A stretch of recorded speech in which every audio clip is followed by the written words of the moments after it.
Baik, pada kesempatan kali ini, pada minggu ke-12 ini kita akan membicarakan tentang budaya organisasi. Budaya organisasi itu semacam sebuah keyakinan yang sudah menyebar luas di dalam sebuah organisasi terkait dengan perilaku-perilaku tertentu yang disepakati dan tidak disepakati. Dan ini sangat penting sekali dalam membangun sebuah perusahaan, dalam membangun sebuah organisasi. Baik, kita akan berbicara terlebih dahulu tentang definisi dari budaya tersebut. Budaya, salah satu definisi menyebutkan bahwa budaya adalah suatu sistem makna bersama yang dipegang oleh anggota yang membedakan organisasi dari anggota tersebut dengan organisasi lain. Jadi kalau berbicara masalah sistem, maka sistem itu adalah merupakan kesatuan dari berbagai elemen-elemen yang saling mengkait satu sama lain, terintegrasi satu sama lain, yang ini mengarah kepada satu tujuan, itu dikatakan sistem. Di sini definisi budaya sebagai suatu sistem makna, maka budaya itu mengandung berbagai macam makna di dalamnya yang saling mengkait satu sama lain, dan makna ini atau meaning ini dikuasai atau dipegang secara bersama-sama oleh anggota dari sebuah organisasi, dan itu membedakan organisasi tersebut dengan organisasi lain. Artinya, keyakinan, makna lain dari budaya adalah shared belief and values. Jadi keyakinan dan nilai yang dipegang, yang tersebar secara bersama-sama, dimiliki secara bersama-sama oleh sekelompok orang yang menjadikan dirinya berbeda dengan kelompok yang lain. Itu makna budaya. Ada 7 karakteristik yang merupakan esensi dari budaya organisasi. Ada 7 karakteristik yang merupakan esensi dari keyakinan dan nilai yang dimiliki oleh sebuah organisasi yang kemudian membedakan dirinya dengan organisasi yang lain. Yang pertama adalah inovasi dan pengambilan resiko, innovation and risk taking. Ini adalah salah satu karakteristik yang merupakan esensi dari budaya organisasi. Ada budaya yang sangat inovatif dan mereka sangat mengambil resiko, artinya berani untuk keluar dari comfort zone, berani keluar dari zona nyaman. Inovasi dan pengambilan resiko ini yang merupakan esensi dari budaya perusahaan adalah sejauh mana karyawan didorong untuk inovatif dan berani mengambil resiko. Didorong oleh siapa? Oleh keyakinan bersama tersebut, oleh budaya bersama tersebut.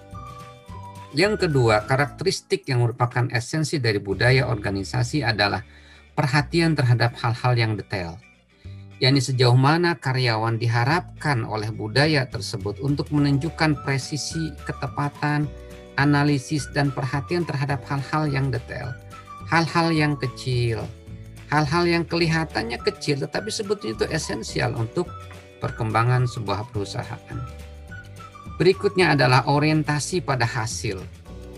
Itu adalah salah satu karakteristik dari esensi dari budaya organisasi. Orientasi hasil, yakni sejauh mana manajemen berfokus pada hasil daripada pada teknik dan proses yang digunakan untuk mencapainya. Ini merupakan salah satu esensi dari sebuah budaya organisasi. Artinya ada budaya organisasi di perusahaan tertentu yang dia berorientasinya kepada hasil. Dia tidak banyak berfokus pada teknik dan proses, yang penting hasilnya sesuai dengan yang diinginkan. Ada juga esensi budaya organisasi itu orientasi pada orang. Jadi fokus people first. Orang-orang terlebih dahulu yang harus didahulukan, karyawan terlebih dahulu, anggota organisasi terlebih dahulu. Yani sejauh mana keputusan manajemen mempertimbangkan efek hasil pada orang-orang di dalam organisasi. Jadi selalu apapun kebijakan itu selalu dipertimbangkan kepada aspek-aspek individu, kepada aspek-aspek person, kepada aspek-aspek karyawan. Sejauh mana hasil yang dihasilkan ini itu berimbas kepada karyawan. Apakah kemudian karyawan terdampak secara negatif atau secara positif? Maka ini adalah salah satu budaya yang berorientasi pada orang.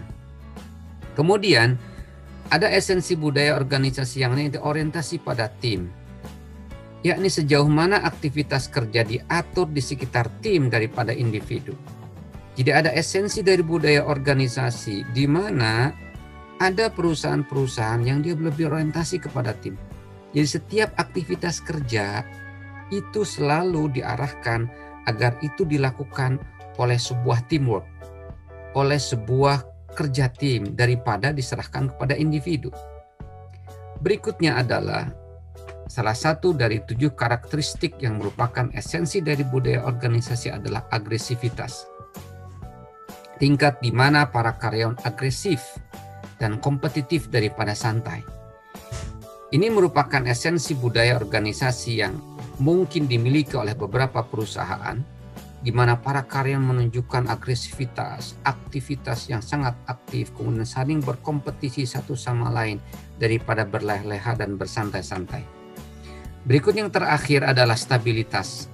Esensi dari budaya organisasi adalah stabilitas. Sejauh mana kegiatan organisasi menekankan pada mempertahankan status quo yang berbeda dari keadaan yang berkembang. Ini juga adalah bagian dari sebuah budaya organisasi. Ada perusahaan yang lebih menjaga kepada stabilitas.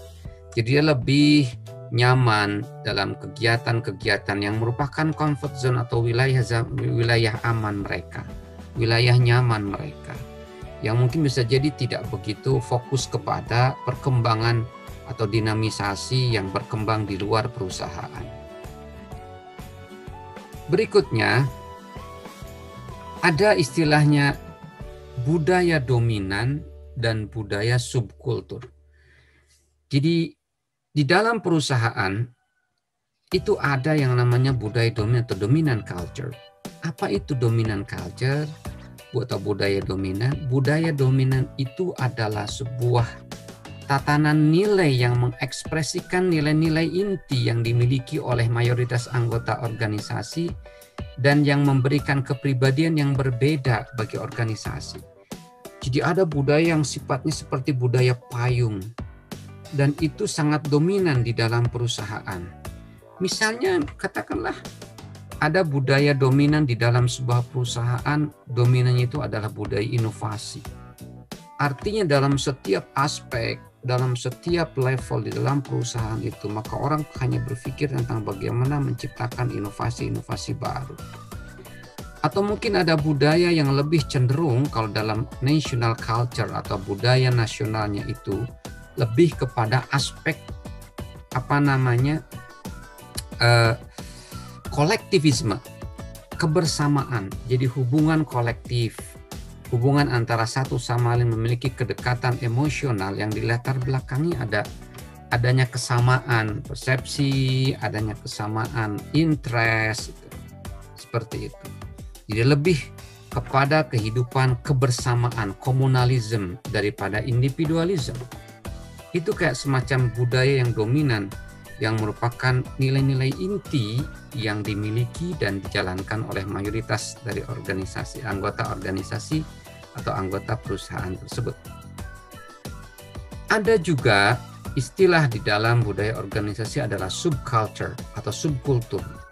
Subkultur ini kayak semacam ini ada budaya, kemudian ada sub-subnya, ada cabang-cabangnya yang cenderung berkembang di dalam organisasi besar sebagai respon terhadap masalah umum dan pengalaman yang dihadapi sekelompok karyawan di departemen atau lokasi yang sama.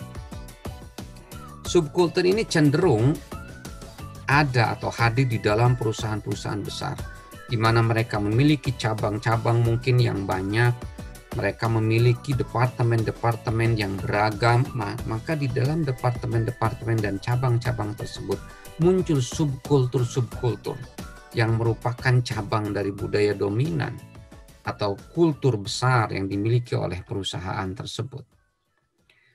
Mayoritas organisasi besar memiliki budaya yang dominan dan berbagai subkultur. Karena tadi sangat beragamnya departemen dan banyaknya mungkin cabang-cabang yang dimiliki oleh perusahaan besar tersebut. Ada juga istilah budaya kuat versus budaya lemah. Ada budaya organisasi yang sifatnya kuat, ada budaya organisasi yang sifatnya lemah. Budaya yang kuat dan budaya lemah dapat dibedakan.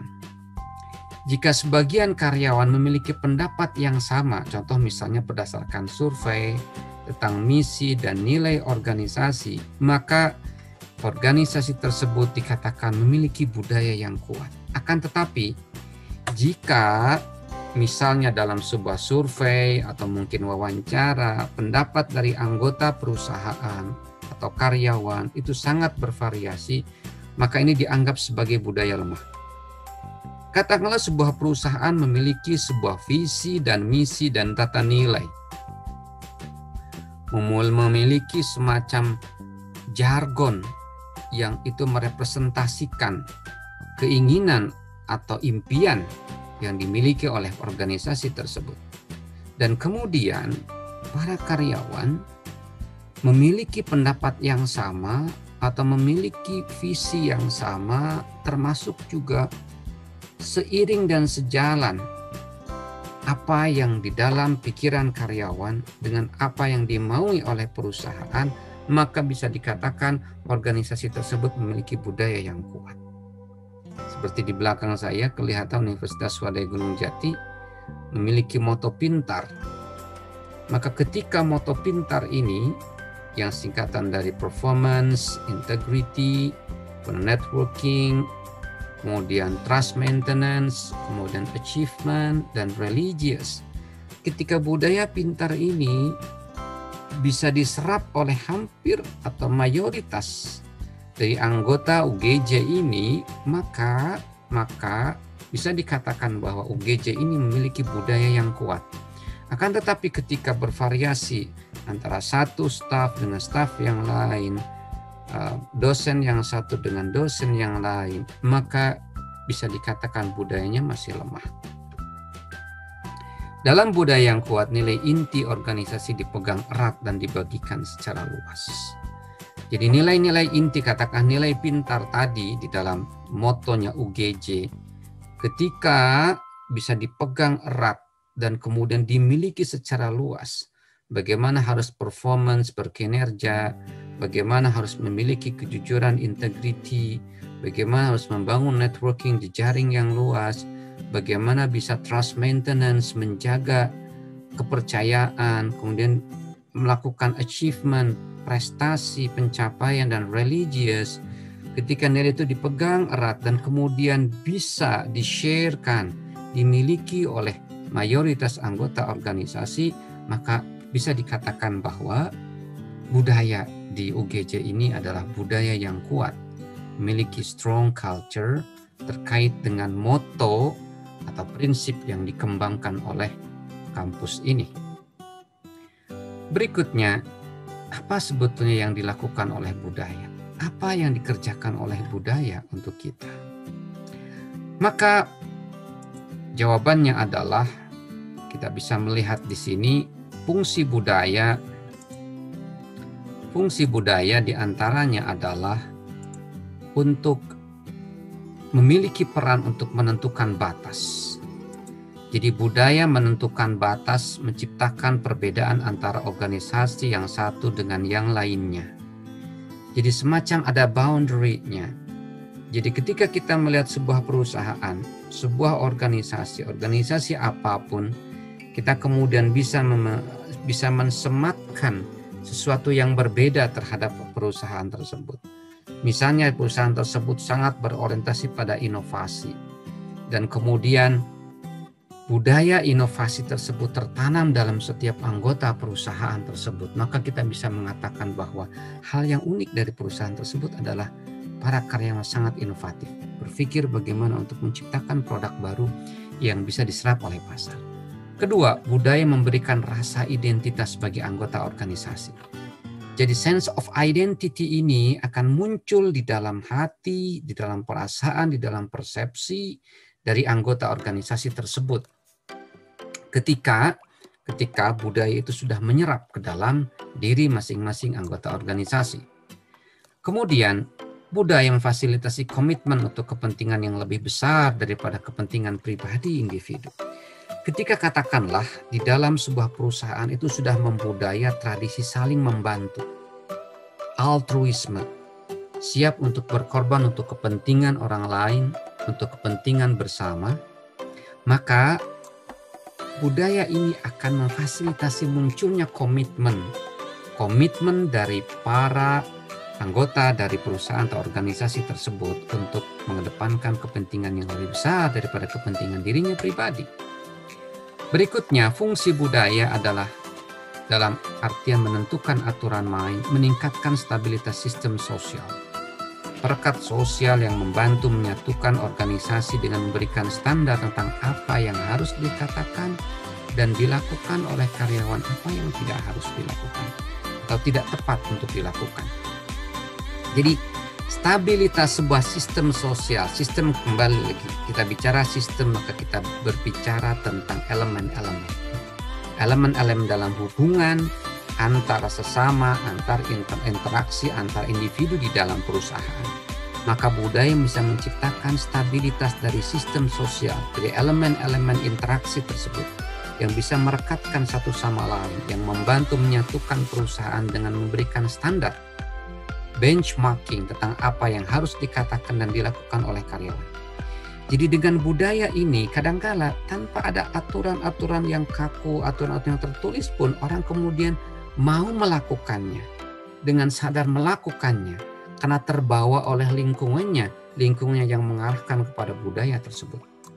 Katakanlah ketika masing-masing satu sama lain di dalam perusahaan itu memiliki budaya tadi, misalkan agresivitas, inovasi, kemudian budaya-budaya untuk mengedepankan, mementingkan kepentingan orang lain atau people first, maka setiap keaturan dan kebijakan yang dimunculkan di dalam perusahaan itu akan memberikan standar. Kira-kira ini berorientasi pada orang atau tidak. Kelima, budaya adalah mekanisme penginderaan dan mekanisme kontrol yang memandu dan membentuk sikap dan perilaku karyawan. Ketika budaya itu sudah mengakar kuat di dalam sebuah perusahaan, maka siapapun yang akan masuk ke dalam sistem akan menjadi insider, tadinya dari outsider, karyawan masuk ke dalam perusahaan tersebut. Ketika di sana budaya sudah sangat kuat, maka akan menjadi mekanisme kontrol. Baik mekanisme kontrol buat individu yang ada di sana, karena mungkin secara tidak langsung dia ketika hendak melakukan sesuatu yang bukan budayanya, yang tidak sesuai dengan budayanya, dia akan dia akan kemudian berpikir, oh ini kan tidak pas, tidak tepat dilakukan di sini. Ketika budaya dari sebuah perusahaan itu adalah budaya bersih, budaya tidak membuang sampah sembarangan. Ketika ada karyawan yang pertama kali masuk dan dia melihat dan dia memberikan memodelkan pada perilaku kebanyakan orang di sana tidak membuang sampah sembarangan, kemudian perilaku rapi di dalam mejanya misalnya atau tempat kerjanya, wilayahnya selalu rapi, maka kemudian dia akan terdorong, dia akan menjadi, maka budaya rapi itu akan semacam mekanisme penginderaan. Orang yang datang ke sana akan melihat, oh di sini biasanya rapi, para karyawan itu bekerja secara rapi, akan menjadi mekanisme penginderaan, mekanisme kontrol yang memandu dan membentuk sikap dan perilaku karyawan, baik karyawan yang lama dan karyawan yang baru. Berikutnya,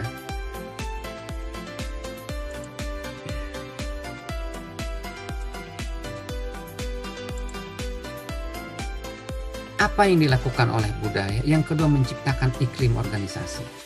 Apa itu iklim organisasi? Mengacu pada persepsi bersama yang dimiliki oleh anggota organisasi tentang organisasi mereka dan lingkungan kerja mereka. Sebuah persepsi ada di dalam pikiran yang ini dimiliki persepsi tersebut oleh anggota organisasi tentang organisasi mereka dan lingkungan kerja mereka. Jadi iklim organisasi terkait dengan persepsi anggota organisasi dan mulai level CEO sampai level yang paling bawah tentang perusahaan mereka dan lingkungan kerja mereka.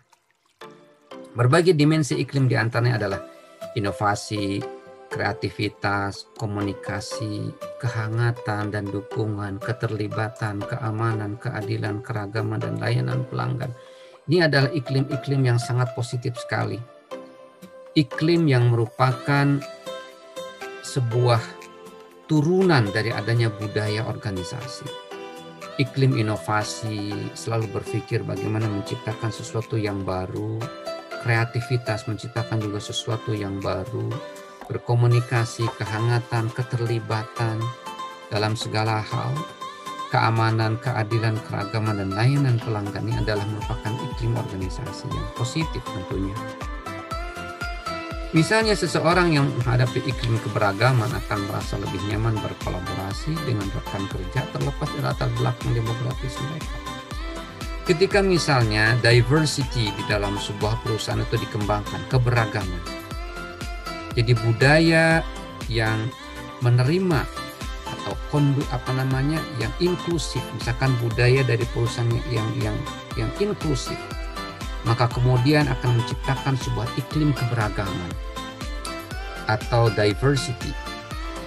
Maka seseorang yang bekerja di sebuah perusahaan yang mengedepankan keberagaman akan merasa lebih nyaman berkolaborasi dengan rekan kerja siapapun, terlepas latar belakang demografis, latar belakang agama, latar belakang pendidikan apapun, ketika sebuah perusahaan mengedepankan iklim organisasi keberagaman yang mungkin bisa jadi muncul dari sebuah budaya besarnya adalah budaya inklusif yang dikembangkan oleh perusahaan tersebut. Kemudian apa yang dilakukan oleh budaya berikutnya? Budaya memberikan dimensi etika. Para peneliti telah mengembangkan teori iklim etika dan indeks iklim etika untuk mengkategorikan dan mengukur dimensi etika dari budaya organisasi.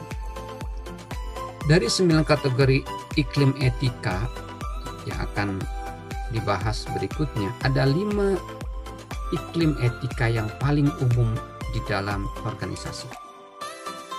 Etika itu terkait dengan ukuran baik dan buruk. Ukuran yang mungkin itu bisa jadi sangat relatif antara satu organisasi dengan satu organisasi yang lain.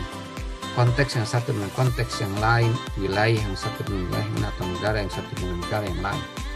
Tapi ada iklim etika yang merupakan turunan dari budaya organisasi yang paling umum di organisasi di perusahaan. Yang pertama adalah iklim instrumental, iklim etika instrumental, kepedulian, kemandirian, hukum dan kode etik dan aturan. Dimensi etika budaya diantaranya dalam iklim etika instrumental, manajer dapat membingkai pengambilan keputusan mereka dengan asumsi bahwa karyawan dan perusahaan dimotivasi oleh kepentingan pribadi. Jadi ini adalah sebuah dimensi iklim etika instrumental. Instrumental itu terkait dengan sesuatu yang sifatnya material dan layanan. Ketika ada iklim yang muncul, persepsi yang dimiliki oleh anggota organisasi terhadap perusahaan dan lingkungan kerja mereka, persepsi itu terkait dengan etika instrumental, maka para manajer di level yang bawah sampai yang atas membingkai pengambilan keputusan mereka dengan asumsi bahwa para karyawan dan perusahaan dimotivasi oleh kepentingan pribadi. Mereka datang ke perusahaan itu untuk kepentingan pribadi mereka, misalkan untuk mendapatkan jabatan, untuk mendapatkan pendapatan, untuk berkarir dan sebagainya dan sebagainya. Dan ini akan membimbing perilaku dari para manajer yang bisa jadi dengan iklim etika instrumental ini, mereka selalu melihat bahwa karyawan itu selalu termotivasi bagaimana untuk kepentingan pribadi mereka. Sehingga bisa jadi, ambil positifnya, bahwa setiap kebijakan perusahaan ini akan diarahkan agar kepentingan pribadi dari setiap anggota perusahaan itu bisa seiring dan sejalan dengan kepentingan dari perusahaan. Yang kedua adalah iklim kepedulian, the caring climate. Sebaliknya, manajer berharap bahwa keputusan mereka akan berdampak positif terhadap sebanyak mungkin pemangku kepentingan karyawan, pelanggan, dan pemasok.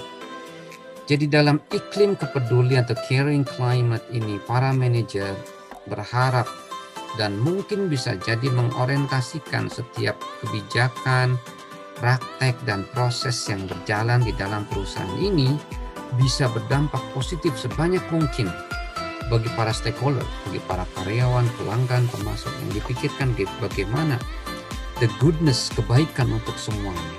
Ini adalah caring climate dan sangat positif saya kira untuk dikembangkan. Yang ketiga adalah iklim etika kebebasan atau independence, ya, independence climate. Bergantung pada ide moral pribadi setiap individu untuk menentukan perilaku di tempat kerjanya. Jadi iklim etika kebebasan itu lebih cenderung untuk mengarahkan orang memiliki kewenangan atau kebebasan untuk menentukan apa yang hendak dilakukan di tempat kerjanya. Terkait dengan hal ini, ketika kita mengaitkan kepada materi pada pertemuan di minggu yang lalu tentang bagaimana struktur organisasi yang lebih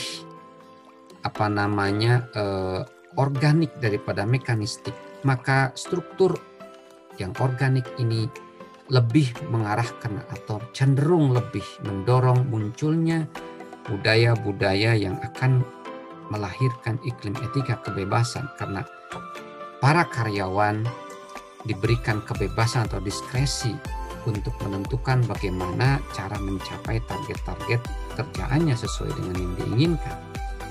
Berikutnya adalah iklim hukum dan kode, mengharuskan para manajer dan karyawan untuk menggunakan kompas moral eksternal yang standar seperti kode etik profesional. Jadi ada iklim perusahaan di mana budaya atau iklim dalam perusahaan tersebut mengarahkan kepada karyawan untuk selalu manut kepada hukum dan kode atau aturan-aturan standar yang itu munculnya dari luar, dari eksternal. Jadi aturan pemerintah, baik pemerintah pusat atau pemerintah daerah, ataupun aturan-aturan kode etik profesi, misalnya perusahaan itu terkait dengan perusahaan layanan hukum atau law firm, atau yang kemudian law firm itu kan ada beberapa lawyer di dalamnya, atau ada 1 atau 2 lawyer di dalamnya, yang itu harus anut kepada kode etik. Maka iklim dari organisasi tersebut bisa jadi dibangun dengan iklim hukum dan kode. Berikutnya adalah iklim atau rules climate, cenderung berjalan dengan harapan yang standar yang muncul dari dalam organisasi melalui perilaku patuh pada kebijakan organisasi. Jadi ada juga perusahaan yang membangun iklimnya, iklim perusahaan, iklim aturan. Artinya setiap karyawan harus manut pada aturan. Budayanya mengarahkan karyawan untuk manut pada aturan dengan harapan yang standar yang muncul dari dalam organisasi melalui perilaku patuh pada kebijakan organisasi. Selanjutnya, apa yang dilakukan oleh budaya berikutnya? Budaya dan keberlanjutan. Artinya sesuai dengan namanya, keberlanjutan mengacu pada praktik yang dapat dipertahankan dalam jangka waktu yang sangat lama karena alat atau struktur yang mendukung praktik tersebut tidak rusak oleh proses. Artinya budaya bisa memastikan adanya keberlanjutan. Suatu survei menemukan bahwa mayoritas eksekutif melihat keberlanjutan sebagai proses bagian atau sebagai bagian yang penting dari kesuksesan di masa yang akan datang. Konsep pengelolaan berkelanjutan berawal dari gerakan lingkungan sehingga didorong proses yang selaras dengan lingkungan alam. Praktek keberlanjutan sosial membahas cara sistem sosial dipengaruhi oleh tindakan organisasi dari waktu ke waktu yang pada gilirannya bagaimana perubahan sistem sosial dapat mempengaruhi organisasi. Budaya dan keberlanjutan. Kita sangat-sangat familiar dengan istilah sustainable sekarang, pembangunan berkelanjutan, sustainable development. Jadi, budaya dalam perusahaan bisa mendukung adanya keberlanjutan, sustainability. Sustainability dari apa? Sustainability dari sistem sosial atau sistem lingkungan. Maka budaya perusahaan bisa berpengaruh secara meso atau secara menengah atau secara makro. Ketika misalkan budaya perusahaan itu sangat ramah terhadap lingkungan, maka budaya yang ramah terhadap lingkungan itu akan mendukung adanya sustainability atau keberlanjutan. Mungkin bisa jadi dari sisi sustainable development, keberlanjutan pembangunan yang dibangun oleh masyarakat sekitar lingkungan dari perusahaan atau yang dibangun oleh pemerintah. Jadi budaya bisa memberikan semacam arahan dan dorongan perusahaan untuk bisa membangun usaha mereka di atas konsep sustainability atau keberlanjutan. Berikutnya, budaya dan inovasi, bahwa budaya itu bisa mendorong inovasi. Perusahaan yang paling inovatif seringkali dicirikan oleh budaya mereka yang terbuka, tidak konvensional, kolaboratif, berorientasi pada visi, dan akseleratif. Akseleratif itu selalu ingin ada percepatan. Perusahaan rintisan seringkali memiliki budaya inovatif karena ukuran mereka biasanya lebih kecil, gesit, fokus pada pemecahan masalah untuk bertahan dan tumbuh. Ini adalah yang dilakukan oleh budaya. Budaya bisa menciptakan inovasi. Budaya juga sebagai aset. Budaya organisasi dapat memberikan lingkungan etika yang positif dan mendorong inovasi. Bahwa budaya perusahaan, keyakinan, tatanan makna yang dipegang oleh kebanyakan anggota organisasi dapat memberikan lingkungan etika yang positif dan mendorong inovasi. Budaya juga dapat secara signifikan berkontribusi pada keuntungan organisasi dalam banyak hal. Sudah banyak sekali penelitian, ratusan bahkan mungkin ribuan penelitian menunjukkan bahwa budaya sangat berpengaruh terhadap kinerja karyawan dan akan berimplikasi pada kinerja organisasi. Budaya juga merupakan sebuah kewajiban. Budaya dapat meningkatkan komitmen kepada organisasi dan meningkatkan konsistensi perilaku karyawan yang jelas menguntungkan bagi organisasi. Maka membangun budaya yang positif ini sangat penting karena bisa meningkatkan komitmen dan meningkatkan konsistensi karyawan. Perilaku karyawan, misalnya ketika budaya desain di dalam perusahaan ini adalah budaya untuk mementingkan kepentingan perusahaan yang mungkin diawali dengan perilaku dari kepemimpin, dari para manajer yang memiliki leadership di sana, yang menginspirasi, yang juga memberikan motivasi pada karyawannya, sehingga kemudian memunculkan sebuah budaya perusahaan untuk mengedepankan kepentingan perusahaan di atas kepentingan pribadi. Maka kemudian muncul turunan berikutnya adalah kemauan untuk berperilaku lebih meskipun mungkin dia tidak mendapatkan tambahan apapun dari perusahaan. Misalnya budaya bersedia untuk lembur misalnya. Maka hal ini akan menciptakan konsistensi perilaku karyawan. Jadi konsisten karyawan tersebut karena melihat itu bagian dari budaya mereka. Mereka akan terus bersedia untuk melakukan misalkan lembur atau bekerja lebih untuk perusahaan meskipun dia mungkin tidak diberikan imbalan apa-apa. Budaya juga berharga bagi karyawan karena menjelaskan bagaimana segala sesuatu itu dilakukan dan menjelaskan apa yang penting. Jadi ketika karyawan masuk ke dalam sebuah organisasi, kepada sebuah perusahaan, dan dia kemudian menyerap budaya, maka dia secara tidak langsung dia belajar tentang apa yang harus dia lakukan, apa yang dianggap oleh budaya itu sesuatu yang penting dan apa yang tidak dianggap tidak penting. Berikutnya, bagaimana menciptakan dan menopang budaya? Bagaimana budaya itu harus dimulai? Setelah kita bahas tadi berbagai macam hal-hal yang mungkin bisa kita ambil sisi positifnya dari kebudayaan tersebut dengan mengembangkan budaya-budaya di dalam perusahaan tersebut. Sekarang bagaimana budaya itu bisa dimulai? Kebiasaan, tradisi, dan cara umum dalam melakukan sesuatu sebagian besar disebabkan oleh apa yang telah dilakukan sebelumnya dan seberapa hasil organisasi tersebut melakukannya. Jadi budaya itu dimulai dengan kebiasaan, dengan sebuah tradisi, cara-cara yang umum dilakukan oleh perusahaan, oleh anggota perusahaan, dan kemudian yang telah dilakukan sebelumnya itu dinilai seberapa berhasilnya bagi organisasi tersebut untuk dilakukan. Jadi budaya itu dimulai dari sebuah pembiasaan dan kemudian dievaluasi dan kemudian seberapa berhasil budaya tersebut berpengaruh terhadap perusahaan tersebut.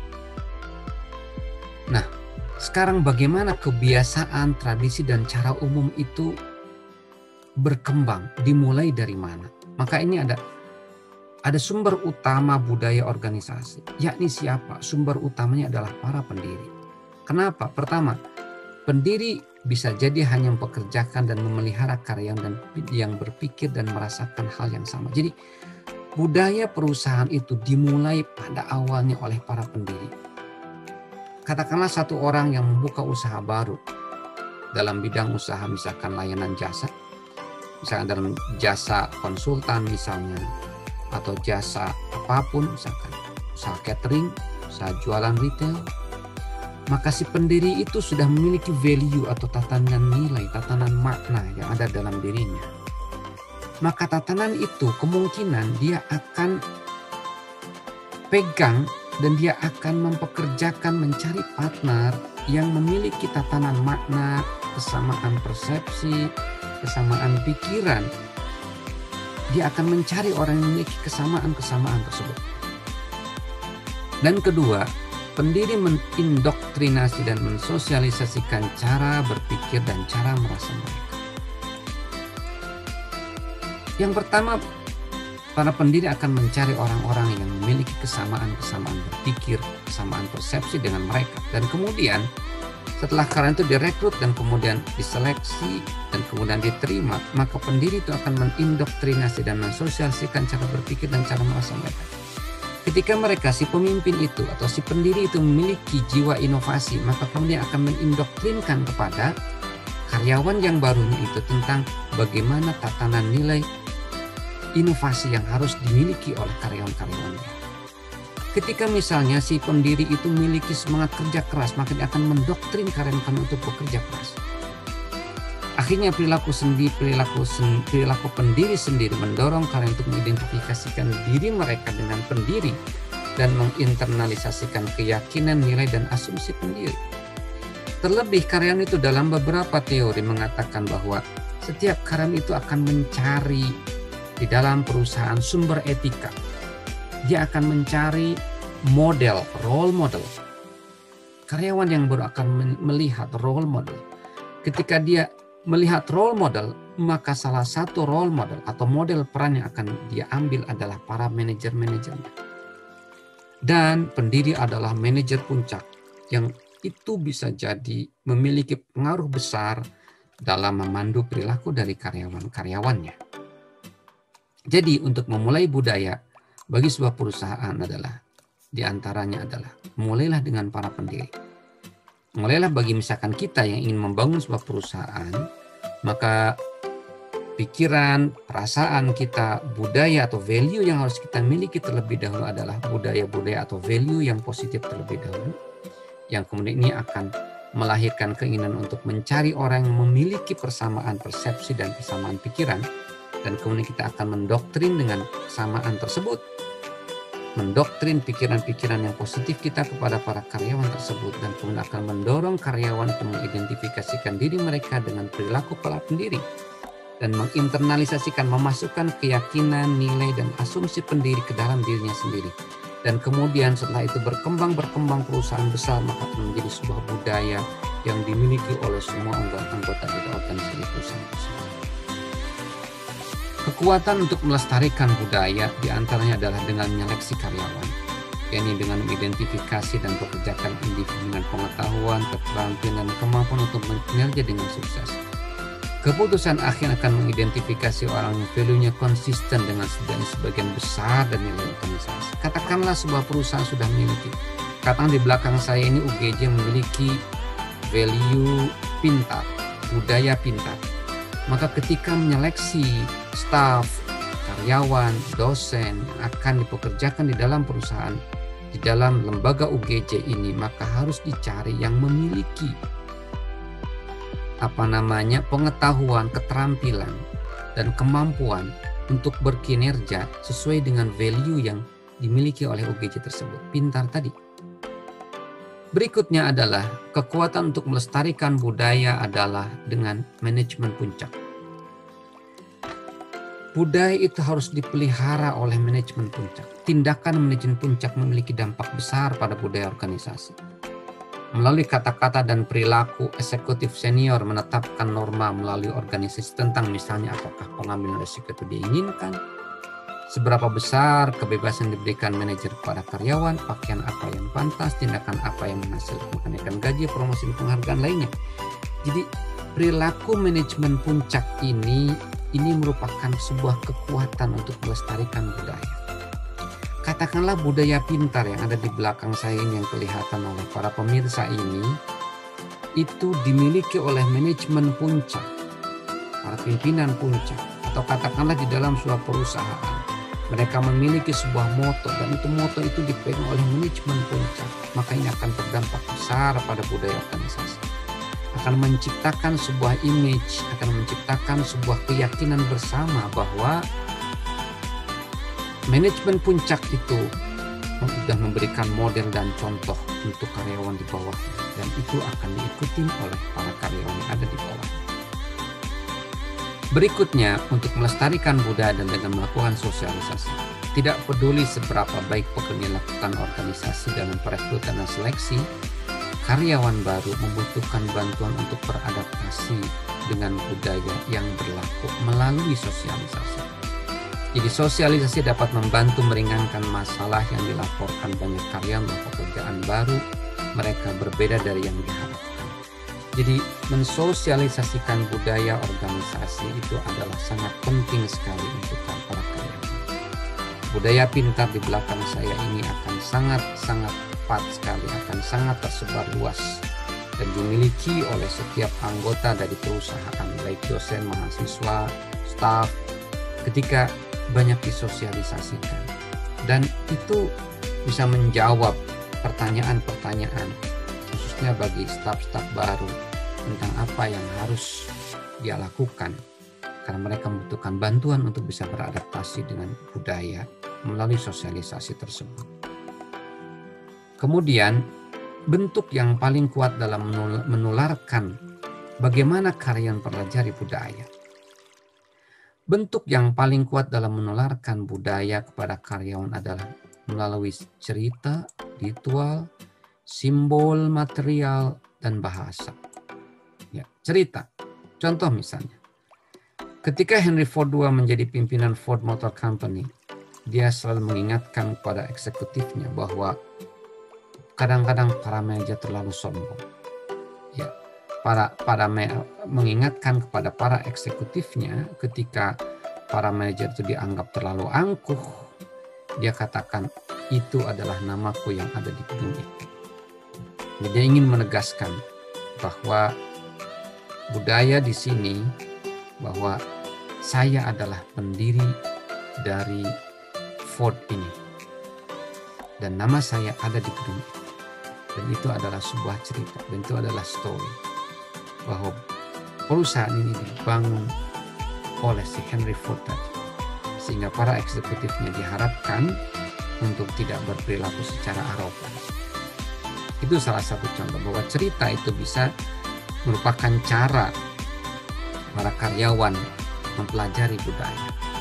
Berikutnya ritual, rangkaian aktivitas yang berulang-ulang yang mengekspresikan dan memperkuat nilai kunci organisasi, tujuan-tujuan mana yang paling penting, orang mana yang penting, dan hal mana yang dapat dibuang. Ritual misalnya dengan kebiasaan-kebiasaan yang rutin. Katakanlah misalkan sebuah perusahaan itu yang berorientasi pada achievement, yang memiliki budaya prestasi, maka setiap bulan dia akan menciptakan atau membuat sebuah penobatan, misalnya the staff of the month, staff di bulan ini, staff yang berprestasi di bulan ini. Ritual, sesuatu yang aktivitas yang berulang-ulang, dan ini mengekspresikan, memperkuat nilai kunci organisasi. Ketika nilai kunci itu adalah misalnya buah prestasi, maka didorong kalian untuk berprestasi dengan cara apa? Memberikan penghargaan bulanan kepada karyawan yang berprestasi. Dan ini menunjukkan kepada para anggota organisasi bahwa berprestasi adalah sesuatu yang penting. Dan ditunjukkan dengan ritual setiap bulan memberikan penghargaan bagi karyawan yang berprestasi. Ini adalah salah satu.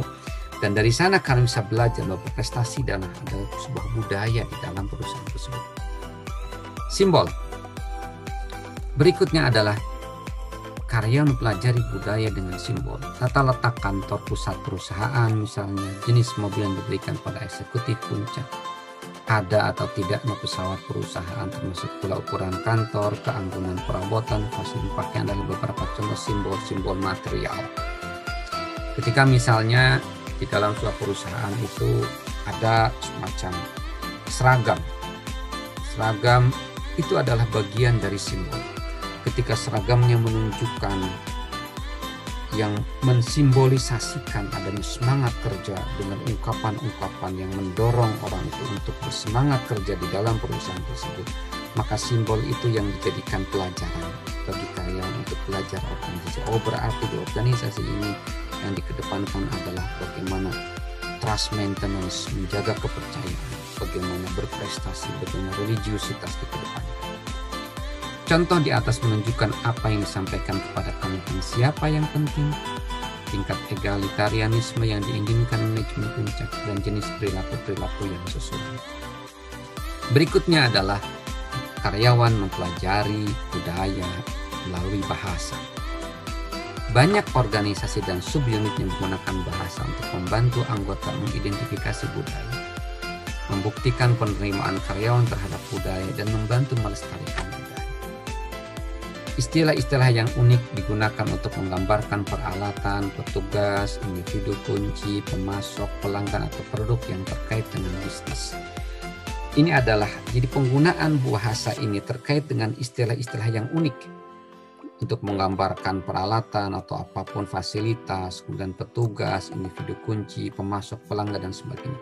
Contoh aja ambil salah satunya, misalkan di sebuah sekolah yang saya pernah berinteraksi dengan kepala sekolahnya, ada ungkapan bahasa yang sangat bagus di mana kepala sekolah itu tidak boleh menyebut nama langsung dari para staf-staf bawahannya, namun yang disebut adalah jabatannya.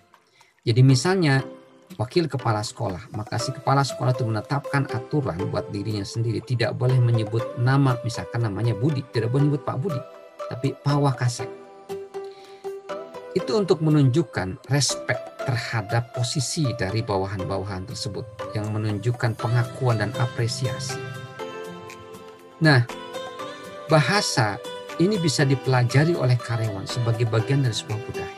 Ketika ada pimpinan yang respect terhadap bawahan dengan menggunakan bahasa-bahasa yang lebih nyaman terdengar di karyawan tersebut, maka itu adalah budaya.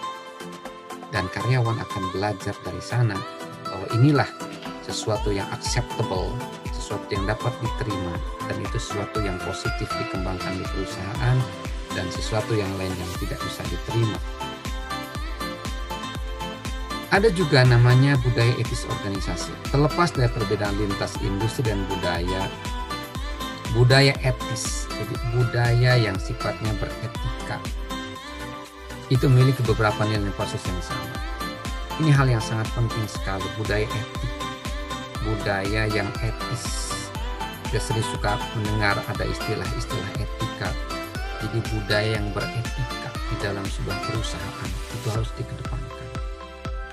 Di antaranya ada beberapa budaya yang beretika di dalam perusahaan yang harus, yang nilai-nilai yang seharusnya dipegang oleh perusahaan adalah jadilah panutan yang terlihat. Be a visible role model. Karyawan akan melihat tindakan manajemen puncak sebagai tolak ukur untuk perilaku yang sesuai. Tetapi setiap orang dapat menjadi panutan secara positif untuk mempengaruhi pesan-pesan etis. Memang tadi dikatakan bahwa manajemen puncak, CEO, kemudian wakil-wakilnya, mungkin ada chief COO, Chief Chief Financial Officer, CFO, atau mungkin chief yang lainnya, itu adalah manajemen puncak, dan itu adalah sebagai tolak ukur dari perilaku yang sesuai.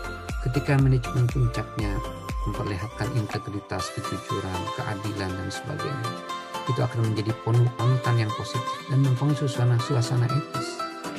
Meski demikian, bukan berarti hanya kita menggantungkan pada manajemen puncak, tetapi setiap orang dapat menjadi panutan secara positif, dan ini akan membangun suasana etis Sehingga pesannya adalah kirimkan selalu pesan-pesan positif di dalam perusahaan. Kirimkan pesan-pesan positif di dalam unit kerja, dan itu bisa menciptakan sebuah budaya etik dari organisasi. Komunikasikan harapan etis, communicate ethical expectations, kapanpun Anda bertugas dalam kapasitas kepemimpinan. Minimalkan kebingungan etika dengan cara memberikan penjelasan kode etik yang menyatakan nilai-nilai utama organisasi dan aturan penilaian yang harus diikuti oleh karyawan. Jadi harapan-harapan aturan itu komunikasikan pada semua karyawan, sehingga karyawan tidak kebingungan, sehingga karyawan tidak kebingungan secara etika, dan memberikan dan mendapatkan kejelasan tentang kode etik dan menyatakan nilai-nilai utama dari organisasi. Berikan pelatihan etik, provide ethical training, siapkan seminar lokal dan program pelatihan untuk memperkuat standar perilaku organisasi yang mengklarifikasikan praktik apa yang diperbolehkan dan dalam rangka mengatasi potensi dilema etika. Memberikan training pelatihan tentang etika, pengarahan yang menjelaskan standar perilaku organisasi, apa yang diperbolehkan, apa yang tidak diperbolehkan. Ini bisa mengatasi potensi dilema etika. Ketika para karyawan, staf, kemudian kebingungan ini sebetulnya boleh atau tidak boleh, maka pelatihan etik itu akan bisa memberikan jawaban terhadap pertanyaan-pertanyaan mereka. Menghargai tindakan etis dan menghukum tindakan yang tidak etis. Visibly reward ethical acts and punish unethical ones. Lakukan evaluasi pada bawahan tentang bagaimana keputusan mereka diukur dengan kode etik organisasi. Berikan penghargaan secara nyata kepada mereka yang bertindak secara etis dan hukum mereka yang tidak melakukannya. Penegakan aturan, penegakan etika itu adalah sangat penting. Dan penegakan ini perlu dimulai dari adanya controlling, mengkontrol perilaku, mengevaluasi perilaku dari karyawan. Ketika melanggar aturan etis, maka harus diberikan sanksi. Ketika tidak melanggar dan patuh, maka perlu diberikan apresiasi. Apresiasi dalam bentuk apapun, ucapan selamat, ucapan apresiasi, dan sebagainya. Sediakan mekanisme perlindungan, provide protective mechanism. Carilah mekanisme formal, sehingga setiap orang dapat mendiskusikan dilema etika dan melaporkan perilaku tidak etis tanpa takut ditegur. Whistleblowing salah satunya untuk melaporkan adanya perilaku yang tidak etis, dan kemudian mekanisme tersebut harus dilindungi dan para pelapornya juga harus dilindungi tanpa takut untuk ditegur. Ada ini yang sangat menarik, bahwa ada perusahaan yang mengedepankan budaya spiritual. Dari berbagai macam kategori budaya di dalam tempat kerja itu ada budaya spiritual. Spiritus tempat kerja mengakui bahwa orang-orang memiliki kehidupan batin yang memelihara dan dipelihara pekerjaan mereka yang bermakna. Organisasi mendukung budaya spiritual, menyadari bahwa karyawan berusaha menemukan makna dan tujuan dalam pekerjaan mereka, dan berkeinginan untuk terhubung dengan manusia sebagai bagian dari sebuah komunitas. Jadi kenapa ini diangkat? Budaya spiritual itu mungkin beberapa orang menyangkanya budaya spiritual adalah budaya agama. Iya, agama itu adalah bagian dari spiritualitas. Agama itu merupakan sebuah media untuk pencarian makna, untuk mendapatkan kehidupan batin. Dan makna dan tujuan ini bisa kita peroleh salah satunya dengan agama. Tetapi makna budaya spiritual secara umum, secara general, secara universal adalah tentang bagaimana bahwa perusahaan itu bisa mendukung budaya spiritual dengan melihat bahwa karyawan itu berusaha menemukan makna dan tujuan dalam pekerjaan mereka. Jadi apa yang mereka lakukan di dalam pekerjaan mereka, apa yang dilakukan oleh karyawan dalam pekerjaan mereka, itu dilihat oleh perusahaan sebagai bagian dari pencarian makna dan tujuan dari si karyawan tersebut. Dan melihat bahwa karyawan itu ingin terhubung dengan manusia lain sebagai bagian dari sebuah komunitas. Artinya si perusahaan yang memiliki budaya spiritual itu tidak memisahkan orang dengan lingkungannya. Tidak mensegregasikan, memisahkan atau memutuskan hubungan relasi antara satu karyawan dengan karyawan yang lain sebagai sebuah komunitas kebersamaan. Misalnya contoh dengan melarang adanya pertemuan antar satu karyawan dengan karyawan yang lain, dan melarang misalnya adanya interaksi baik dari medsos atau apapun. Maka hal itu tidak perlu dilakukan ketika perusahaan mengedepankan budaya spiritual. Karakteristik organisasi memiliki budaya spiritual di antara adalah kebajikan, bagian menghargai kebaikan terhadap orang, kebahagiaan karyawan, dan pemangku kepentingan organisasi lain. Yang dipikirkan bagaimana kebaikan kepada orang lain. Rasa tujuan yang kuat. Organisasi spiritual membangun budaya mereka sekitar tujuan yang bermakna. Meskipun keuntungan mungkin penting, keuntungan bukanlah nilai yang utama, tetapi rasa tujuan utama itu yang lebih kuat untuk dicapai. Keuntungan pasti penting, terutama organisasi bisnis, tetapi dalam mencapai keuntungan tersebut, tujuan, makna yang ingin dicapai oleh karyawan, oleh perusahaan itu tidak diabaikan. Percaya dan hormat. Organisasi spiritual dicirikan oleh rasa saling percaya, kejujuran, keterbukaan. Karyawan diperlakukan dengan harga diri dan nilai sesuai dengan martabat setiap individu. Dan yang terakhir adalah karakteristik dari organisasi spiritual adalah pikiran yang terbuka. Menghargai pemikiran fleksibel dan kreativitas di antara karyawan. Selalu melihat fleksibilitas. Open-minded, membuka pikiran. Open heart, membuka hati. Membuka pikiran dari para pimpinan, membuka hati dari para pimpinan. Menghargai karyawan, menghargai fleksibilitas pemikiran karyawan, dan menghargai kreativitas di antara karyawan. Pesan yang terakhir untuk para manajer, sadarilah bahwa budaya organisasi relatif tetap dalam jangka pendek. Untuk melakukan perubahan, libatkan manajemen puncak dan buat strategi rencana jangka panjang. Jadi, manajemen puncak sangat penting untuk membangun sebuah budaya. Maka top of the top dari manajemen, misalkan komisaris atau mungkin CEO, harus mencari para anggota manajemen puncak yang memiliki budaya yang positif, yang ini akan menurunkan budaya itu kepada para struktur ke bawah. Pekerjakan individu yang nilainya sejalan dengan nilai organisasi, maka kalian akan cenderung tetap berkomitmen dan tetap akan puas dalam pekerjaan. Ketika budaya pintar itu adalah merupakan moto dari UGJ, maka UGJ harus mencari karyawan yang nilainya sejalan dengan nilai budaya pintar ini. Pahami bahwa kinerja sosialisasi karyawan sangat bergantung pada pengetahuan mereka tentang apa yang harus dilakukan dan tidak boleh dilakukan. Latih karyawan Anda dengan baik dan selalu beritahu mereka tentang perubahan pada peran pekerjaan mereka. Komunikasi terus dibangun. Ketika karyawan itu kebingungan, maka harus dijawab kebingungan tersebut. Dan salah satu jawabannya adalah dengan memberikan pengetahuan kepada mereka apa yang harus dilakukan dan tidak boleh dilakukan. Anda dapat membentuk budaya lingkungan kerja Anda sendiri. Semua manajer dapat secara khusus melakukan bagian mereka untuk menciptakan budaya etis dan mempertimbangkan spiritualitas dan peran spiritualitas menciptakan budaya organisasi yang positif.